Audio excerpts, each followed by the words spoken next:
Wrestling fans, it's cold outside, it's Thursday night, and that can only mean one thing. It's time for the show we call The Takedown. My name is Zack Truax, and we've got a great show planned for you. We'll recap a few great duels, the Centerburg Invite, the Sally George Invite, talk to some local coaches. We'll look back at some impressive feats on the mat, then look ahead to some exciting upcoming matches. Welcome to episode 3 of The Takedown.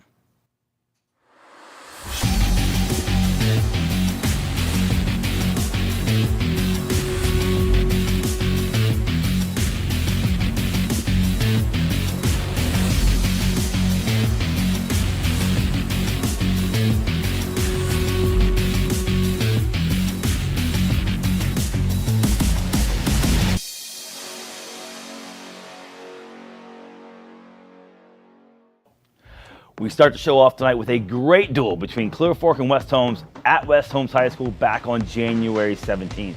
It was an electric atmosphere between two teams that were in the same conference for a long time. Both sets of fans are knowledgeable and passionate about their teams, but enough from me. Let's see how it played out.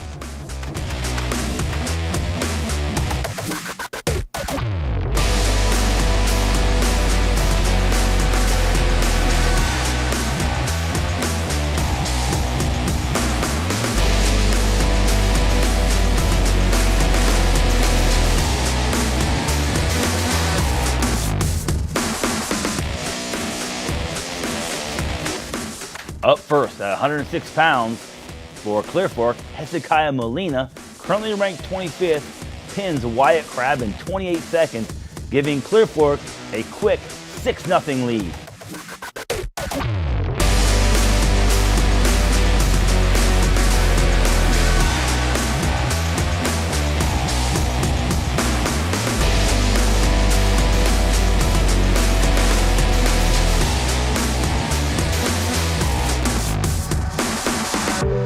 But West Holmes wins two 50-50 matches in a row to tie the score. The first one at 113 pounds, Peyton Martin, currently ranked 16th for West Holmes, wins a tough 4-2 decision over Colton Wenger of Clear Fork, making the score West Holmes 3, Clear Fork 6.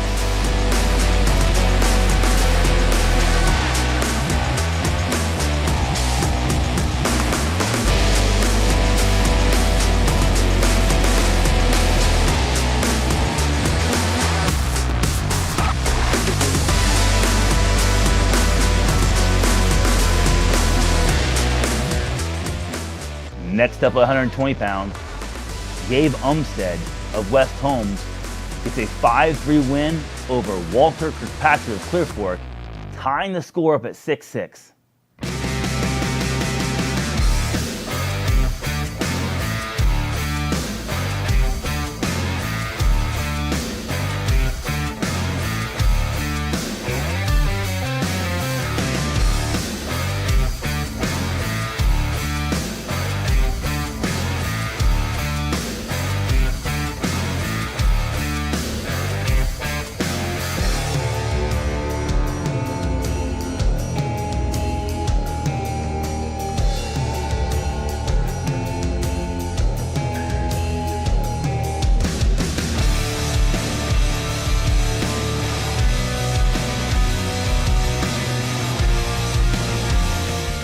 Then, West Holmes gets 2 pins in a row. At 126 pounds, Grady Toy of West Holmes pins Jace Freeman of Clear Fork in the first period, giving West Holmes 6 points and giving them the lead for the first time, 12-6.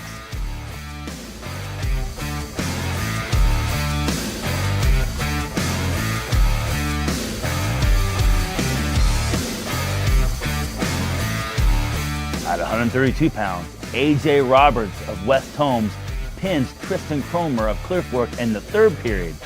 6 more points West Holmes, and they increase their lead to 18-6.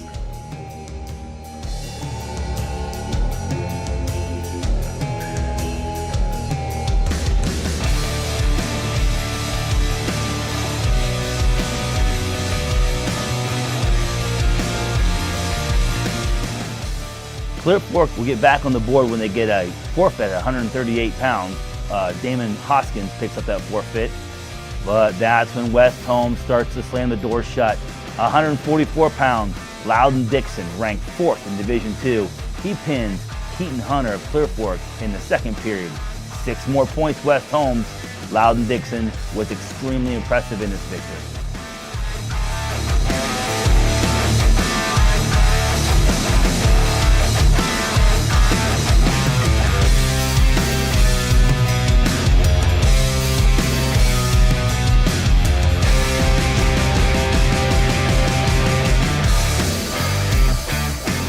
Next up for West Holmes, 150 pounds, Hunter McCluggage of West Holmes gets an 11-1 major decision over Landon Schlosser of Clear Fork, giving West Holmes 4 more points and making the team score West Holmes 28, Clear Fork 12.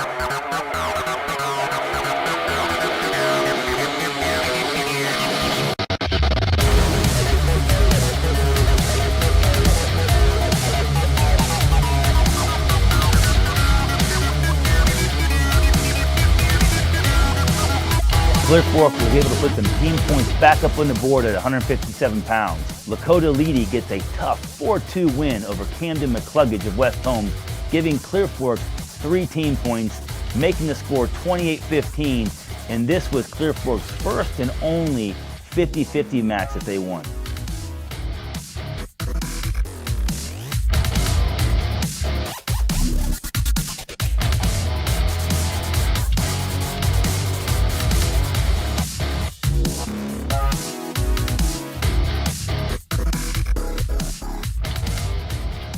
Now the guy Clear Fork has been anticipating. 165 pounds, Luke Schlosser. He gets a tech fall, 17-2 over Lincoln Goings of West Holmes, giving Clear Fork 5 points, making the team score 28-20 West Holmes.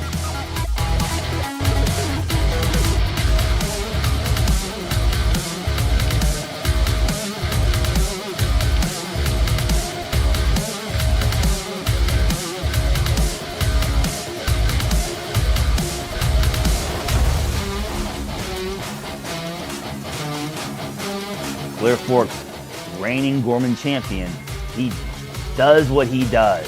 At 175 pounds, Blake Schlosser, currently ranked 22nd, pins Cole Parker, he's ranked 23rd, from West Holmes in the third period. That gives Clear Fork 6 points, making the team score a close 28-26.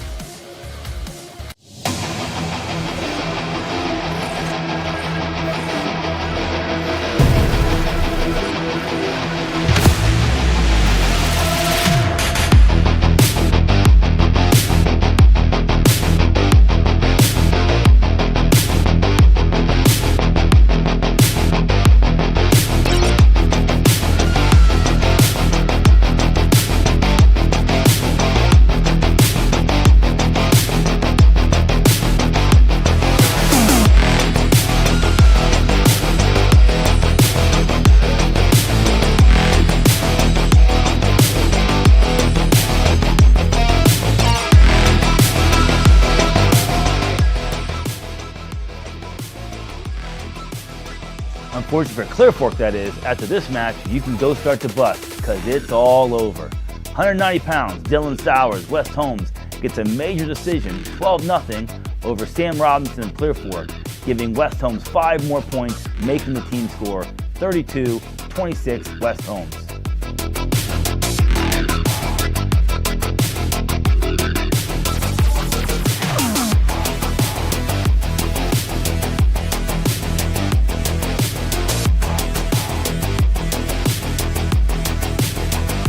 Next up for West Holmes, at 215 pounds, Grant Miller. He's currently ranked 16th.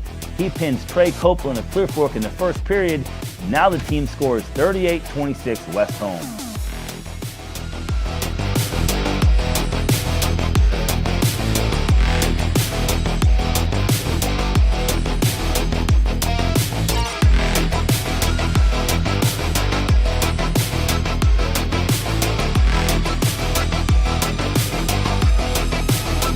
At 285 pounds, Grady Hawkins of West Holmes wins by forfeit, setting the final score up 44-26 West Holmes.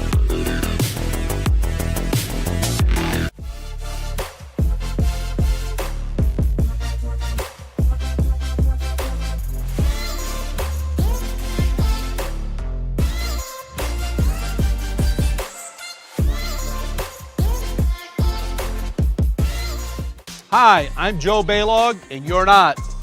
Hall of Fame coach turned future Hall of Fame host.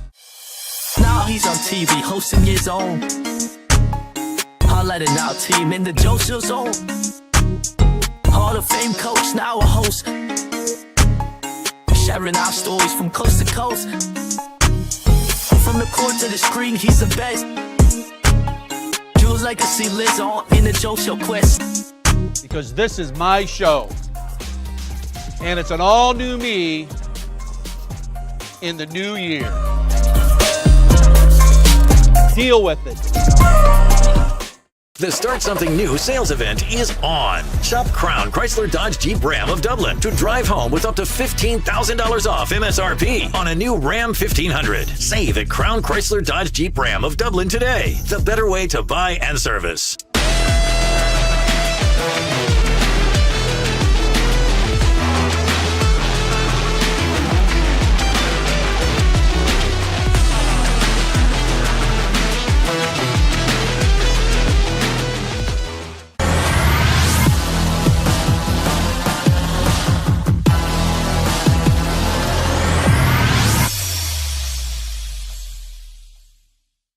Welcome back, wrestling fans. Now let's cover some local tournaments that happened over the last couple weeks. Earlier this year, we heard from Northmore head coach Scott Carr that Elgin looks like the team to beat at the KMAC Wrestling Tournament. That prediction looks 100% correct, as Elgin outpaced MOAC Power Ontario for the team title at the Sally George Invitational at Marion Pleasant. It was a highly competitive tournament, as only 7 points separated runner-up Ontario from 5th place Liberty Center. The big headline is the return of highly touted galleon freshman Carter Truckovich at 113 pounds. But let's take a look at the rest of the local champs at the Sally George Invitational. At 106 pounds, Aiden Ohl won his championship by pin. Of course, we mentioned Carter Truckovich at 113 pounds. For galleon, he won by a technical fall. At 120 pounds, from Madison, Mike Thomas, he won his title by major decision. 132-pound champ was Cohen Becker of Northmore. The 138-pound champ, Mason Turnbull of Ontario, he wins by pin. 157 pounds, Northmore gets another champ, Carson Campbell. 215-pound champ from Ontario, Landon Campbell. And your 285-pound champ from Madison, Jackson Stancombe, he wins by pin. Moving on, OH Report sent me to Centerburg to cover the Centerburg Invitational Finals, and it did not disappoint. While we didn't get to see a lot of top-ranked versus top-ranked wrestlers, like we saw at the JC Gorman, I was treated to some really entertaining wrestling with guys putting it on the line and absolutely letting it fly. The Trojans were able to secure a top 14 placement in their home tournament. Your team scores. The champs, River Valley, scored 216 points. The runner-up, Olentangy Berlin B team, scored 205 points. Third place was Marion Franklin with 195 points, and rounding out the top floor was Centerburg at 189 points. The local champs from the tournament, 106 pounds, Carson Jenkins of River Valley by pin. 113 pounds, Darren Triplett of River Valley wins by medical forfeit. 126 pounds, Arthur Kane of Shelby picked up a decision. 138 pounds, Chris Marshall of Centerburg, he picks up a win for the local team. 144 pounds, Denny LaFon of Shelby, he gets 2 reversals to get a 4-2 win. 157 pounds, Dylan Hudson of Worcester wins by pin. At 165 pounds, Austin Huffman was the champ, even though he got upset in the last round. 190 pounds, Porter Rick of River Valley wins in a dominating decision in one of the most impressive matches of the night. And now, at 285 pounds, in the most exciting finals match of the night, Charlie Sargent of the Centerburg Trojans wins by pin. After all that, folks, I need a little injury time. We need to pay the bills, so we're going to take a break, and when we come back, more highlights and interviews. Hi, I'm Joe Baylog, and you're not. Hall of Fame coach turned future Hall of Fame host. Now he's on TV hosting his own highlighting our team in the Joseph zone. Hall of Fame coach, now a host, sharing our stories from coast to coast. From the court to the screen, he's the best. Jules legacy lives on in the Joe Show quest. Because this is my show. And it's an all-new me in the new year. Deal with it. The Start Something New sales event is on. Shop Crown Chrysler Dodge Jeep Ram of Dublin to drive home with up to $15,000 off MSRP on a new Ram 1500. Save at Crown Chrysler Dodge Jeep Ram of Dublin today. The better way to buy and service.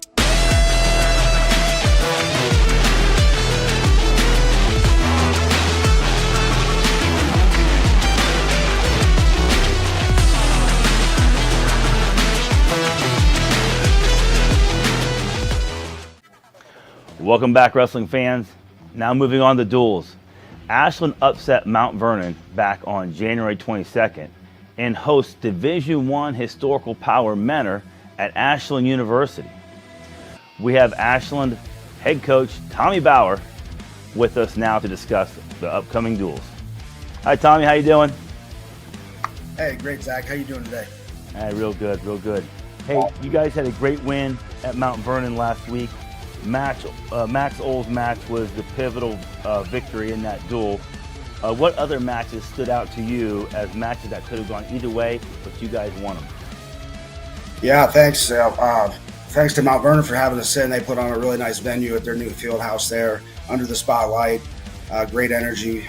We got beat pretty good last year at home, so we were able to go in and come in there and score some good wins and win the team duel. So it was really, really exciting in front of that crowd. Max set the tone for the night early. We started at 106. He's 113 and got a big win over state-ranked opponent, 4-1, and really set the tone for the night for the following matches. We split the duels 7-7 as far as matches, and you hit the nail on the head as far as bonus points. We had some guys who grinded out and lost some decisions, which could have got out of hand real quick, but didn't. We picked up a big pin bonus at 175 by Hayden DiPuccio, which catapulted us to the back half of the lineup to win the duel. So it was an exciting night. Yeah, we talked about it earlier off camera, and you hear other coaches talk about it a lot. You win the duels by not allowing the other team to have bonus points, scoring your bonus points, and you got to snatch up those 50-50 matches. Boy, it always helps to have a big upset along the way, though. And Max Ohl's upset probably has to be the biggest one of the year so far for your team. Yeah, it was a good one. Yeah, speaking of big duels, you traveled to Strongsville, was that on Tuesday, and you got a win up there. And then, of course, you bring in Mentor to Ashland University tomorrow, which I'll be lucky enough to be at. How is your team handling this rugged schedule you put together? They're handling it well. I mean, we had a strong, hard 5-week stretch through the holidays and into the new year. So, previous to this week, we were off about a week and a half, trying to get healthy, not going as hard, resetting. And, we went to Strongsville on Tuesday, picked up a nice win there, battling a little bit of illness on the team. So we're bouncing around a little bit, try to put the best team we can on the mat. And excited to have Mentor come in end of this week. Yeah, huge match. Growing up, it was always, you saw these great wrestlers come from Mentor. I think they're one of the biggest schools, in Ohio, so that they're going to field a strong team. And then you get to wrestle at Ashland University. And if I was a high school wrestler getting a chance to wrestle at Ashland University against Division I power like Mentor, managing my emotions would have been tough for me. So what is the mood of your wrestling team right now, and how excited are they for this opportunity? Yeah, they're excited. I mean, we got a top 10 team coming in Division I, and partnered alongside Ashland University. They get to compete in front of college coaches and, college wrestlers and parents alike. And, it's an exciting stage, a bigger stage than you're used to, and it just sets up an experience for those hype situations that we're going to experience, come postseason time here in a few weeks. Now, moving on to the Ohio Cardinal Conference, it's right around the corner. I have to imagine your win at Mount Vernon gives you at least an emotional edge going into the tournament. How can you turn that dual meet victory into a OCC tournament victory? Same way we did with the duels. We got to wrestle every match one at a time. Obviously, a dual meet situation is way different than tournament. We've got other teams in the OCCs that brings multiple good kids across all the divisions, or Division 2 and 1. So, you got to go through them all at that point. And again, it gives you a confidence. Obviously, you can compete with some of the best guys and the top guys in the OCC. And we are definitely looking to compete for a team championship there. We just got to do it individually first. Yeah, earlier in the show, I highlighted the West Holmes Clear Fork duel. And watching West Holmes, they are West Holmes. There's no weak spots in the lineup. Every kid they have is physical, is in good shape, and can push you the whole way. So all those teams blended together, that tournament is gonna make for a fun atmosphere, I'm sure. And any team that walks out with the OCC crown will have deserved it. Yeah, and they hosted the youth event last weekend down at their place as well. And the OCC is thick with talent in the youth across the board. So there's a lot of good, exciting years coming of wrestling. And what a great tune-up, because after the OCC, you move on to postseason action, and it's always, with Ashland, it's always like a mystery. What section are they going to? What district are they going to? And you're in Division 1, which means who else is there? You have to see the Perrysburg team, which is a Division 1 national power now, or do you have to see the Division 1 power forever, St. Ed's. So the question is, what sectional do you guys go to, and what are the Division 1 teams, the heavyweights that are there? Yeah, I mean, you're right. Ashland's, it's kind of a misnomer. We're kind of right in the middle, north central Ohio, but we're one of only 3 schools in northeast Ohio that doesn't get to pick which sectional we go to. I'm trying to understand that a little bit, but looks like we're going to go to Avon Lake. A couple weeks out from finding out really who's going to be there, but that sectional feeds into the Northwest District of Perrysburg, and there's no secret of a couple teams that are there in the national rankings that we'll see, and then there's a lot of other good teams as well. So it'll be challenging, and we're excited for the opportunity. We know the road, and we're going to be ready. That's great. Well, Tommy, thanks for joining us today. I appreciate your time. Really look forward to seeing you guys on the mat Thursday against Menor. I get a chance to be there in person and check that out. So I look forward to seeing how your team's shaping together, especially against a Division 1 power like Menor. Wish you nothing but the best of luck. Thanks, Tommy. Thanks, Zach. And now let's hear from another first-year coach in Ashland County, Crestview's head coach, Nate Godsey. Hey, Coach, how you doing? I'm good. How about yourself? Appreciate you having me on. Oh, man, thank you so much for being with us. Can't wait to hear more about how Crestview doing this year. And since the J.C. Gorman, you guys hosted the Jesse Campbell Memorial Duels, competed at the Robin Drum Invite in Heath, Ohio, and the Thunderbird Classic in Lima, Ohio. You had a duel with OCC power, West Holmes, last night. Take me through all those matches. Tell me what you like best about your team through those competitions, and what you feel like you guys need to work on the most. I appreciate it. We've wrestled really well over the last several weeks, getting better every day. Jesse Campbell, it's an awesome event. Obviously, it's here at our high school. It's something that I was new to last year, being an assistant coach over here, and kind of my first experience with it. But it's cool. We bring teams from all over the area and even outside the area to get some good dual meets. It was awesome this year. We had every dual meet was intense. It came down to the wire, not just ours, but all throughout there. So we had a good blend of teams. I was actually able to get my first dual meet win as a head coach. We beat Marion Elgin, and it just so happened the things fell right. It came down to the last match that went into overtime, and all the other dual meets were done. So there's kind of electric in the air. It's something that I'll remember, and I know our guys will remember too. It was a pretty awesome thing. And then we went down to Heath.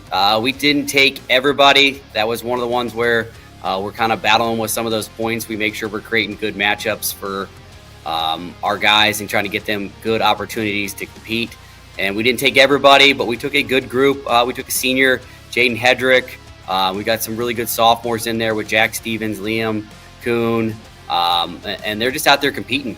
And then we got a couple really good freshmen that went down there, and it was a great tournament for them. Just to see some of the central areas of all size schools, and Braden Paragon, Quentin Howard. And the biggest thing I ask about those kids is I ask them to compete in every match. I don't talk to them about wins and losses.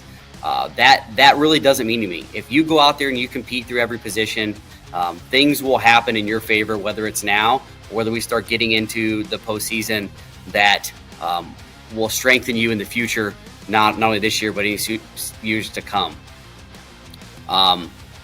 We went to Thunderbird. That's one of my favorite events. Something I had no idea what it was until last year. I was able to take an opportunity. It's a tournament that's probably my favorite tournament on the schedule. It is all Division III schools from all over the state, and it is good wrestling from top to bottom. It's a good spot for some of our guys that maybe don't have the most varsity experience to get in there and compete, but you get wins, and you get quality wins, and you get to see quality opponents and really get your measuring stick on where you are moving into this kind of postseason stretch we get ready to here as we look forward to the Firelands Conference tournament as well as sectionals and on. Last night. Oh, yep. Go ahead. Good. No, I'm good. So let me talk for days. Well, I need to stop you there for a second. You said you knocked off Marion Elgin in a duel. Yes. Wow, that's a big win for you guys, because Elgin just won the Sally George, and they outpaced some really good teams there. So you had to feel great coming off that win. And then you want to talk a little bit about the assembly duel you had last night with OCC heavyweight West Holmes. Yeah, so, kind of just leading up to the Elgin duel. So the night before, we wrestled Ontario. And I kind of have this approach of I want to get good matchups, So I ended up wrestling my really good 44-pounder and senior Jaden Hedrick against Mason Turnbull.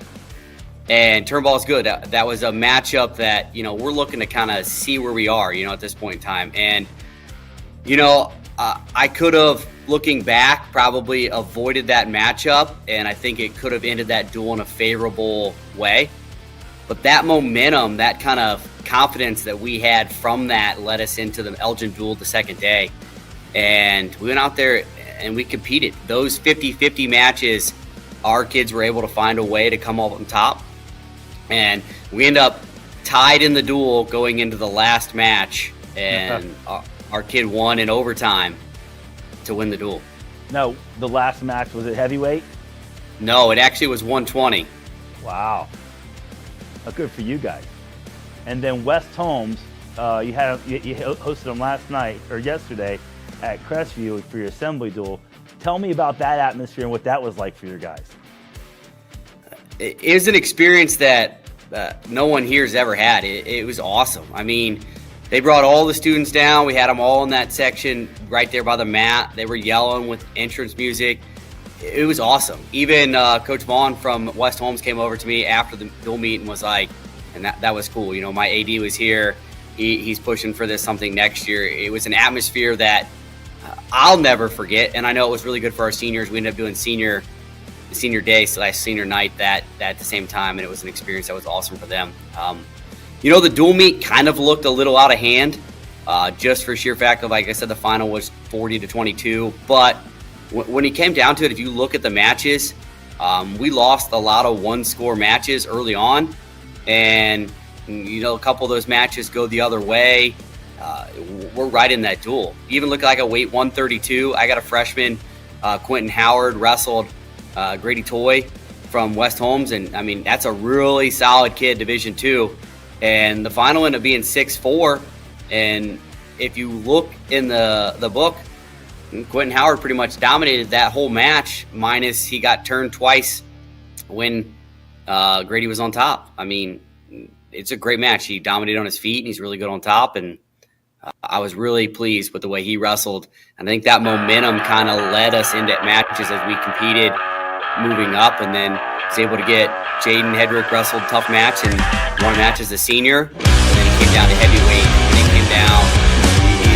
Jim all knows Cunningham, and he's such a, he's a big guy, he's a big figure walking the hallways, but he's just a very likable kid, and you just can feel, the momentum and the electricity when he came walking out, and they started playing his walkout song, and that student section went raucous. It was just an awesome experience. Well, I hope a lot of people watching hearing about that some people, because I've been to two of them now. They're all fun.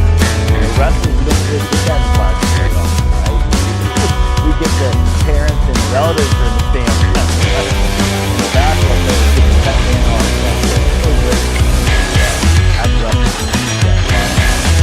Possibly that's the best way to feel touching. That back. But we also need to keep an eye on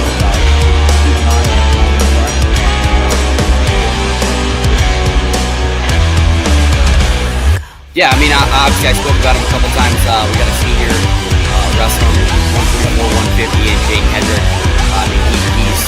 He's there. He competes. He got banged up a little bit at the end of the year last year. Ended up finishing 5th in sectionals at a very tough weight. He was up a weight because we had him last year where he would have been. But he's a tough kid. We got 2 really good freshmen, Braden Perrigan, Quentin Howard. Those are key contributors. And then we returned 5 district qualifiers from last year that were all freshmen. Now they're all sophomores. And Cole Hughes, Dylan Bird, Liam Coon, Jack Stevens. We're there. We've got the guys. Those are guys that we can look for to kind of take that next step. Not only go to districts, win a match, but be in that love round, that placement round, and give ourselves a shot, an opportunity to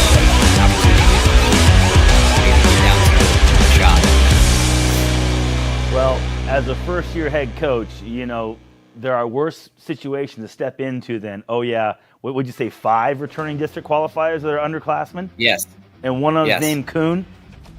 Yes. There's worse situations to step into, so really happy for you to be able to step in that situation and take over that program.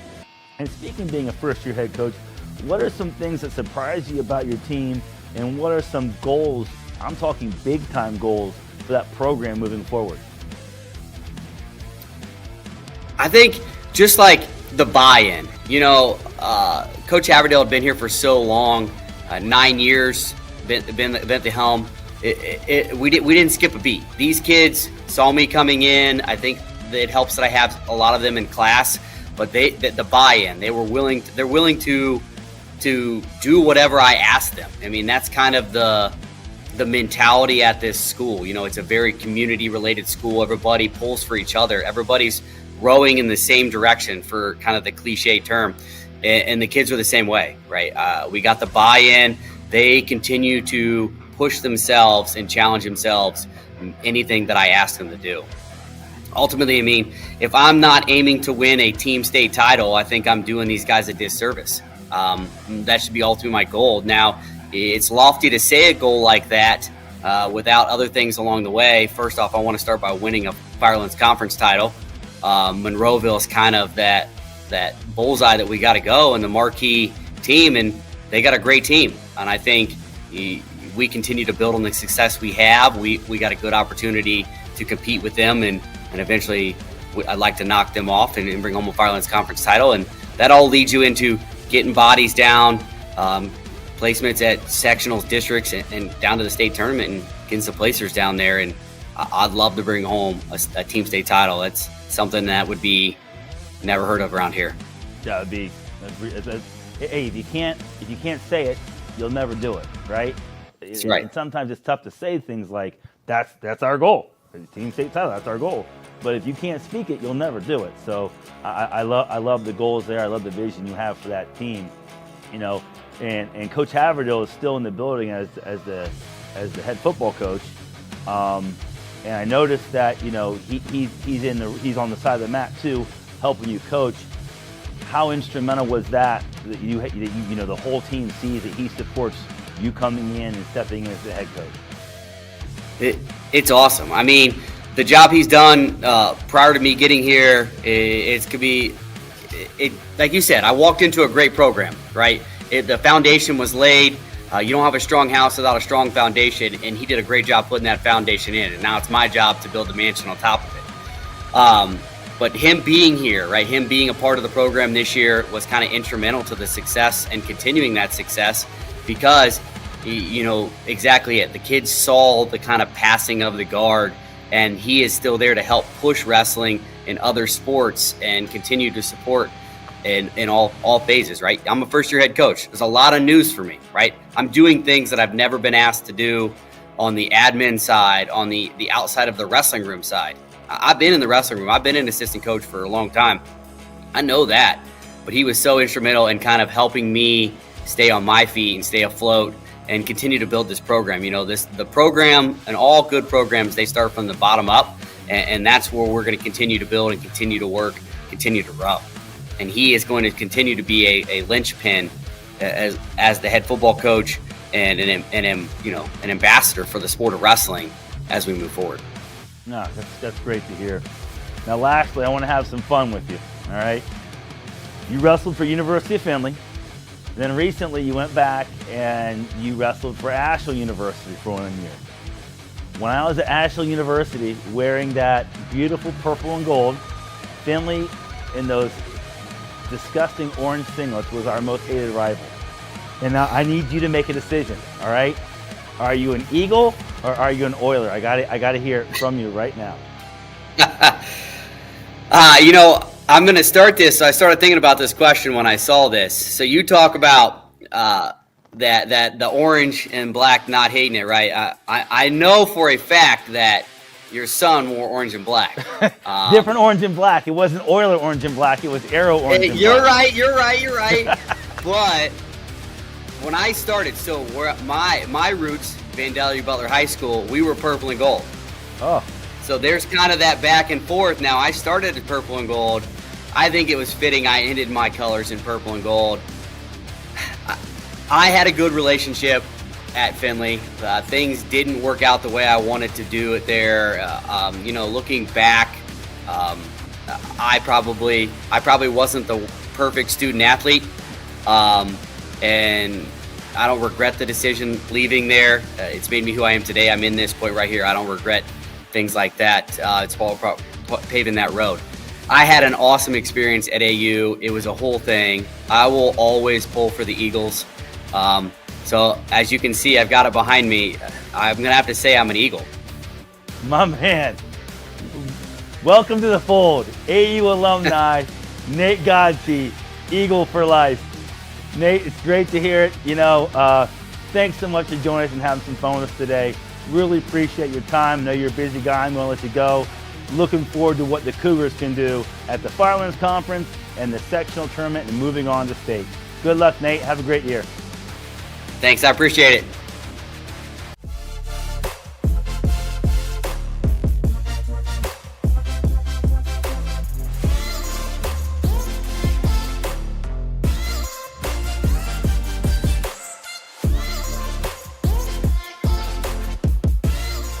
Hi, I'm Joe Baylog, and you're not.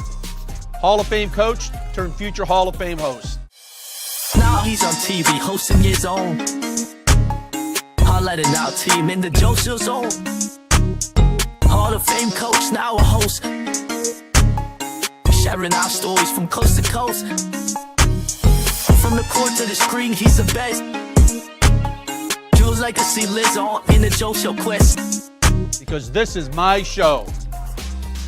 And it's an all-new me in the new year. Deal with it. The Start Something New sales event is on. Shop Crown Chrysler Dodge Jeep Ram of Dublin to drive home with up to $15,000 off MSRP on a new Ram 1500. Save at Crown Chrysler Dodge Jeep Ram of Dublin today. The better way to buy and service.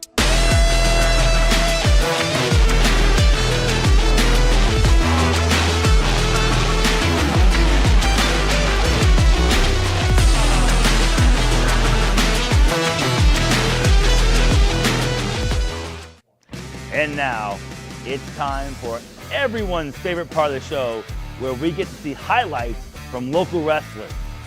First up, the best pins from the action the last couple weeks in a segment we call Counting Lights. Our first submission, 126 pounds, Arthur Kane from Shelby. Next up, our second submission, Christopher Marshall, 138 pounds. He gets his pin in the championship for his hometown tournament. Christopher Marshall's got him counting lights. Our third submission, from Worcester, 157 pounds, Dylan Hudson. He hits the old chicken wing, makes the big turn. Hudson's got him counting lights, looking for the fall, and he gets his Centerburg Invitational Championship right here. Our fourth, Liam Fahey, 150 pounds, from Owen Tansy, Berlin, powers his competition over, looking for the fall. Fahey's got him counting lights. And our fifth submission, Hayden DiPuccio. We heard about this pin from Coach Bauer earlier in the show. DiPuccio hits the big chin whip, got him counting lights down in Mount Vernon, gets the fall, and a huge victory for the Arrows, help propelling them to a victory over Mount Vernon in Mount Vernon. Our sixth submission, 106 pounds, Carson Jennings from River Valley. Working over, got to take some big steps there. Now he's got him counting lights, looking for his championship at the Centerburg Invitational. Our seventh submission, 132 pounds, Mason Grace from Liberty Union. Grace got the half sunk in, collects the chin, elevates the head. Grace looking for the fall. He's got him counting lights.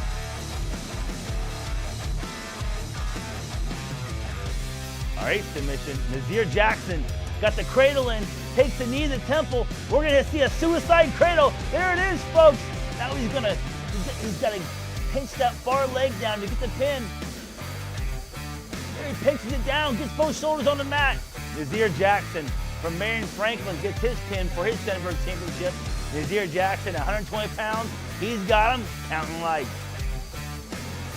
Our ninth submission from Madison, Alex Thompson. Thompson with a nice takedown here. Looks like a half Nelson. Thompson's got him counting lights.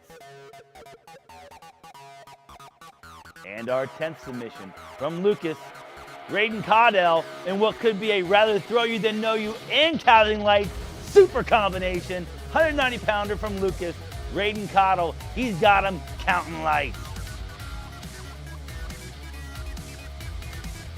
Think you have a pin that could make our highlights? Send it in. Submissions at OH Report.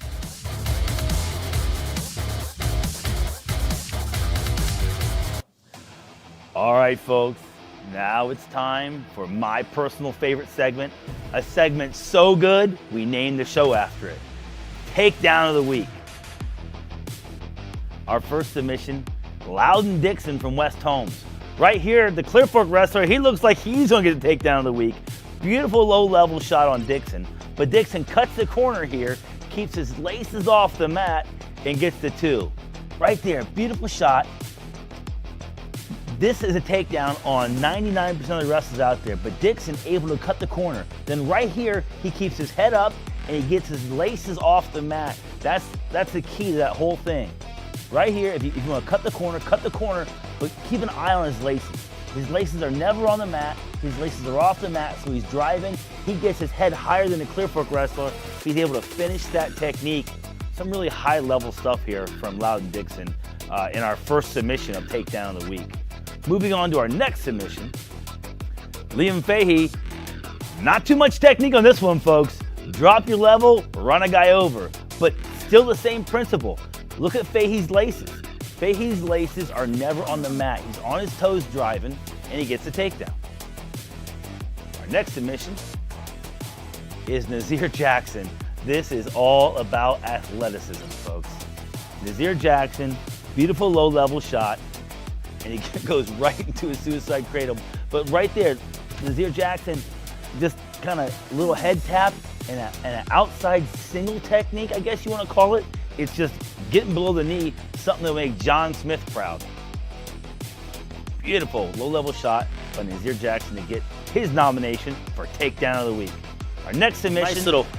comes from the most exciting match at Centerburg. Right there, everyone probably thought that the River Valley wrestler was going to get their nomination for Rather Throw You Than Know Ya. Woo, big throw. But once again, we talked about it, no matter what the technique is, look at Charlie Sargent's laces. He rolls through, keeps his laces off the mat, gets his head high, right? And just bowls over his opponent. Oh, he looks like he's done, rolls through, laces off the mat, hips in good position, and Charlie Sargent would go on to get the fall here and secure his championship at the Centerburg Invitational. Now, those are this week's nominations for Takedown of the Week. You can vote for your favorite on any of the social media platforms, Facebook, YouTube, Twitter, Instagram. Let us know which one you think was the best Takedown of the Week. And if you think you got one better, send it in to submissions@oh.report.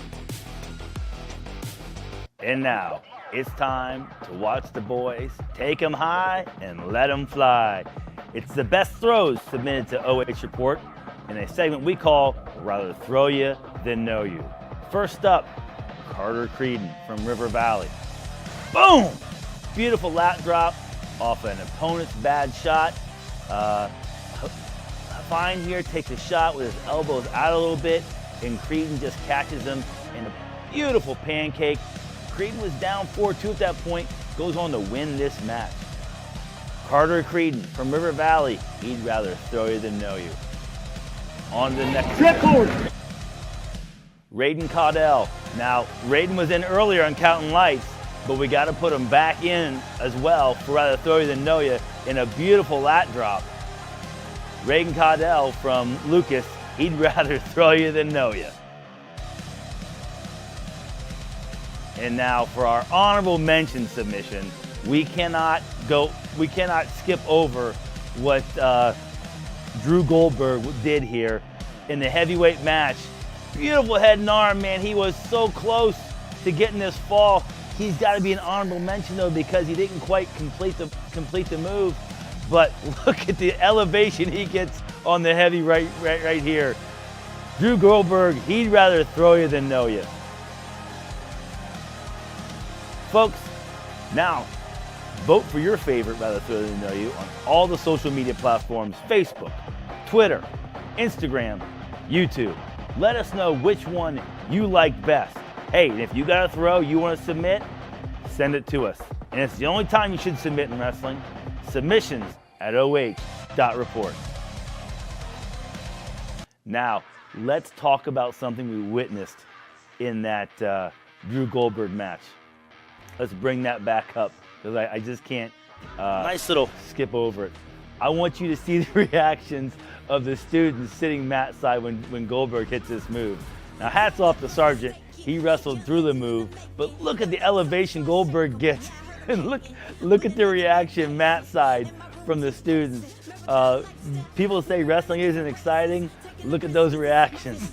Goldberg took Sargent for a ride. Let's hear how I call it. Oh, that's right, throwing the know. Holy cow, Drew Goldberg. But Sargent back on top. What a flurry right there by the heavyweights. And Sargent with the fall. Great match wrestled by two tough kids. Next up, folks, I want to get a little discussion going online. I want you to take a look at this next clip, and I want you to tell me, was it a slam or wasn't it a slam? We'll look at the match between Evan Patton of Worcester. He's wrestling Jeremiah Jones of Marion Franklin for the 215-pound championship at the Centerburg Invitational. Now we'll see here, they're both on their feet, but what I want you to watch is Patton here is going to drop off to the side. He's going to lock up a throw, and he's going to take him straight back. Now, at this point, the referee's thinking slam because you're not allowed to take another wrestler straight back over. So it looks like it's going to be a slam, and it looks like it's going to be a pretty bad one. Patton's got a beautiful elevation there. But as you watch it unfold, Jones actually lands kind of on his hip, sort of his butt area and his hip with his hands free, and he doesn't hit the mat out of control, and he's able to brace himself. So which are all elements of what makes it not a slam. So watch the clip. Watch Jones hit right here. His hands are free. And Patton actually gets to the mat before Jones does. So he's not landing on top of him. He's not driving him into the mat. So let's hear from you on the social media platforms, Facebook, Twitter, Instagram, where we post this. Let's get some good debate going. Was it a slam? Wasn't it a slam? Most importantly, keep it civil. Now, we're going to wrap up the show. But before I go, I want to let you know about some exciting wrestling I'm going to be covering. I'm going to be at Ashland University tomorrow, February 2nd, covering Ashland wrestling Division I powerhouse Menor. You can catch that match on Ashland Arrows Broadcasting Network. That's on YouTube. Search Ashland Arrows Broadcasting. Under live streams, that match will come up. I think start time is going to be around 5:30. Immediately following that, I switch gears. I jump over and I get to cover Ashland University Wrestling Tiffin on the Great Midwest Digital Network.com / Ashland University. Look for that video. I'm sure that's going to be a great duel too. I hope you can tune in for some Friday Night Wrestling. Folks, it was great being here with you today. I really appreciate your time. And as always, keep your laces off the mat and a wrinkle in your neck. We'll see you next time on The Takedown.